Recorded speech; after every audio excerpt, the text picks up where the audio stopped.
മറ്റൊരു വീഡിയോയിലേക്ക് എല്ലാവർക്കും സ്വാഗതം. ഞാനിവിടെ പറയാൻ പോകുന്നത് ഒരുപാട് കസ്റ്റമേഴ്സിന് ഉണ്ടാകുന്ന ഒരു പ്രശ്നമാണ്, ഒരു ടെൻഷനാണ്.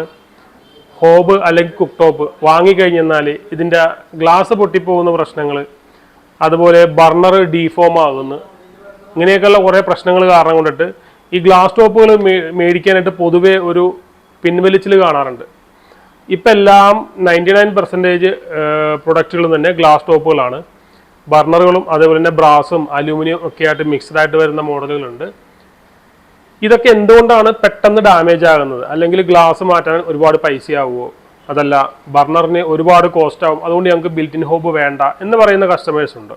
അപ്പം ഇത് എന്തുകൊണ്ടാണ് മെയിനായിട്ട് വരുന്നതെന്ന് വെച്ച് കഴിഞ്ഞാൽ കുറേയൊക്കെ നമ്മളുടെ ശ്രദ്ധക്കുറവ് കൊണ്ടിട്ടാണ്. ഉപയോഗിക്കുമ്പോഴത്തേക്കും നമ്മളൊന്ന് കുറച്ചൊന്ന് കെയർ ചെയ്ത് ഉപയോഗിച്ച് കഴിഞ്ഞാൽ നമുക്ക് ഈ ഗ്ലാസ് ബ്രേക്കേജും അതുപോലെ ബർണർ ഡീഫോം ആകുന്ന കാര്യങ്ങളൊക്കെ വളരെ കൃത്യമായിട്ട് നമുക്ക് അവോയ്ഡ് ചെയ്യാൻ പറ്റും. പക്ഷെ നമ്മളത് ശ്രദ്ധിക്കണം എന്ന് മാത്രമേ ഉള്ളൂ. ആ ശ്രദ്ധയിലൂടെ നമുക്ക് കുറച്ച് കാര്യങ്ങൾ ഈ ബ്രേക്കേജ്, പേയ്മെൻറ്റ് ഇഷ്യൂ അല്ലെങ്കിൽ ഗ്ലാസ് ബർണറിൻ്റെ ഇഷ്യൂ, അങ്ങനത്തെ പ്രശ്നങ്ങളൊക്കെ നമുക്ക് ഒഴിവാക്കാൻ പറ്റും. നിങ്ങൾ എൻ്റെ വീഡിയോ ഇതുവരെ സബ്സ്ക്രൈബ് ചെയ്തിട്ടില്ലെങ്കിൽ ചാനൽ സബ്സ്ക്രൈബ് ചെയ്യുക, ലൈക്ക് ചെയ്യുക, സപ്പോർട്ട് ചെയ്യുക. അപ്പോൾ നിങ്ങൾക്ക് തുടർച്ചയായിട്ട് ഇതുപോലത്തെ മറ്റുള്ളൊരു വീഡിയോയിലോട്ട് പോകാം. നമുക്ക് ഈ ഒരു ഹോബ് നമ്മൾ സാധാരണഗതിയിൽ ഇങ്ങനത്തെ ഒരു ബിൽറ്റ് ഇൻ ഹോബ് ആകുമ്പോൾ നമുക്ക് വേറെ പ്രത്യേകിച്ച് നമുക്കൊന്നും ചെയ്യാൻ പറ്റില്ല. ഗ്ലാസ് പൊട്ടിക്കഴിഞ്ഞാൽ അത് നമുക്ക് റീപ്ലേസ് ചെയ്യാന്നല്ലാതെ വേറെ ഒന്നും ചെയ്യാൻ പറ്റില്ല. ഇതിനകത്ത് ഗ്ലാസ് പൊട്ടാനുള്ള കാരണം അതാണ് ഇപ്പോൾ നമ്മളിവിടെ പറയാൻ വരുന്നത്. ഗ്ലാസ് പൊട്ടാനുള്ള കാരണം, നമ്മൾ ഈ ഒരു ഹോബ് 4 ബർണറോ അല്ലെങ്കിൽ 2 ബർണറോ ഒക്കെ നന്നായിട്ട് ഉപയോഗിക്കുന്ന സമയത്ത് ഇതിനകത്തുണ്ടാകുന്ന ഹീറ്റ്, ഗ്ലാസിൻ്റെ മുകളിൽ ഉണ്ടാകുന്ന ഹീറ്റ് നമ്മൾ എന്തെങ്കിലും വീഴണ സമയത്ത് നന്നായിട്ട് ഹീറ്റായിട്ടായിരിക്കും ഗ്ലാസ് ഇരിക്കുക. അപ്പോൾ എന്തെങ്കിലും ഇതിൻ്റെ പുറത്തേക്ക് വീഴുന്ന സമയത്ത് ക്ലീനിങ്ങിൽ കുറച്ച് നമ്മൾ വളരെ കാര്യമായിട്ട് നോക്കുന്ന ആൾക്കാരാണെന്നുണ്ടെങ്കിൽ ഒരു നനഞ്ഞ തുണി കൊണ്ട് അപ്പം തന്നെ നമ്മൾ അതിൻ്റെ ഗ്ലാസ് നന്നായിട്ട് തൂത്ത് വൃത്തിയാക്കും. കാര്യം ഉണങ്ങിക്കഴിഞ്ഞാൽ അത് കളയാൻ പറ്റുമോ ഇല്ലയോ എന്നുള്ള ടെൻഷൻ കാരണം കൊണ്ടാണ് അപ്പം തന്നെ നമ്മളത് തൂത്ത് കളയുന്നത്. നമ്മൾ അങ്ങനത്തെ ഒരു പരിപാടി ഒരിക്കലും നമ്മൾ ചെയ്യരുത്. കൂൾ ഡൗൺ ആയതിനു ശേഷം, ഗ്ലാസ് കൂൾ ഡൗൺ ആയതിനു ശേഷം മാത്രമേ നമ്മൾ ഈ ടെമ്പറായിട്ട് നിൽക്കുന്ന അല്ലെങ്കിൽ ഹൈ ടെമ്പറേച്ചറായിട്ട് നിൽക്കുന്ന ഈ ഒരു ഗ്ലാസിൻ്റെ മേളിൽ നനഞ്ഞ തുണി കൊണ്ട് തൂക്കാൻ പാടുള്ളൂ. എല്ലാം കഴിഞ്ഞതിന് ശേഷം ക്ലീൻ ചെയ്യുന്നതാണ് എപ്പോഴും നല്ലത്. അല്ലെങ്കിൽ ഗ്ലാസ് പൊട്ടാനുള്ള സാധ്യതകൾ വളരെ കൂടുതലാണ്. പിന്നെ അതുപോലെ തന്നെ പൊട്ടുന്ന കേസ് എന്ന് പറഞ്ഞാൽ നമ്മൾ ഉപയോഗിക്കുന്ന സമയത്ത് എന്തെങ്കിലും കത്തിയോ ഫോർക്കോ വന്ന് ഇതിൻ്റെ മുകളിൽ വന്ന് വീണ് കഴിഞ്ഞാലും അതിൻ്റെ ഒരു ഇമ്പാക്റ്റ് ഉണ്ടാകുന്നത് ചിലപ്പോൾ ആ സമയത്ത് തന്നെ ആകണമെന്ന് നിർബന്ധമില്ല. ചിലപ്പോൾ നമ്മൾ ഉറങ്ങാനായിട്ട് കിടക്കുന്ന സമയത്തോ അല്ലാന്നുണ്ടെങ്കിൽ നമ്മൾ ചിലപ്പം പുറത്തേക്ക് വെളിയിൽ പോകുമ്പോഴോ അല്ലെങ്കിൽ ചിലപ്പോൾ എന്തെങ്കിലും കുക്ക് ചെയ്തുകൊണ്ടിരിക്കുന്ന സമയത്ത് ഒക്കെ ആയിരിക്കും സംഭവിക്കുക. അപ്പം നമ്മൾ സ്വാഭാവികമായിട്ട് എന്താ ചെയ്യുക, അത് നമ്മളൊന്നും ചെയ്തില്ല, നമ്മളൊന്നും ചെയ്യാതെ തന്നെ നമ്മളവിടെ ഉണ്ടായിരുന്നില്ല, അങ്ങനെയൊക്കെ ആയിട്ടുള്ള ഒരു കൺഫ്യൂഷനിൽ നമ്മൾ പറയും അത് തന്നെ ബ്രേക്കായി എന്ന് പറയും. പക്ഷേ ഇതിനൊരു ഇമ്പാക്റ്റ് ആദ്യമേ കുറേ നാൾ മുന്നേ നടന്നിട്ടുണ്ടാവും.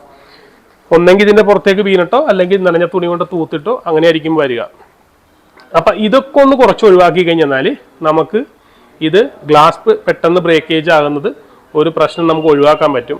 രണ്ടാമത്തെ കാര്യം എന്ന് പറഞ്ഞാൽ ബർണറുകൾ നിങ്ങൾക്ക് എല്ലാവർക്കും അറിയാമായിരിക്കും. ബർണറുകൾ നമുക്ക് ഇപ്പോൾ ഏത് ബിൽറ്റ് ഇൻ ഹോബ് ആയാലും കുക്ക് ടോപ്പ് ആയാലും ഇതൊക്കെ റീപ്ലേസ് ചെയ്യുന്നുണ്ടെങ്കിൽ അത്യാവശ്യം കുറച്ച് കോസ്റ്റ് വരും. ചില ആൾക്കാരെങ്കിലും പറയാറുണ്ട് വർഷങ്ങൾ 10-15 വർഷത്തോളം ഞങ്ങൾ കുക്ക് ടോപ്പുകൾ ഉപയോഗിച്ചിട്ടുണ്ട്, അന്നൊന്നും കുഴപ്പമുണ്ടായിരുന്നില്ല. അപ്പോൾ ഇപ്പോൾ ഒരുപാട് കംപ്ലൈൻറ്റുകൾ വരുന്നു, പെട്ടെന്ന് ബെൻഡാവുന്നു. ഇതിൻ്റെ ഒരു കാരണവും നമ്മൾ തന്നെയാണ്. കാരണം എന്ന് വെച്ചാൽ പണ്ടത്തെ മോഡൽ കുക്ക് ടോപ്പ് വർഷങ്ങൾ 15 വർഷം നമ്മൾ ഉപയോഗിച്ചു എന്ന് പറയുന്ന കുക്ക് ടോപ്പുകളും ഒക്കെ തന്നെ കാസ്റ്റേനാണ്, അത് പെട്ടെന്ന് ബെൻഡാവില്ല.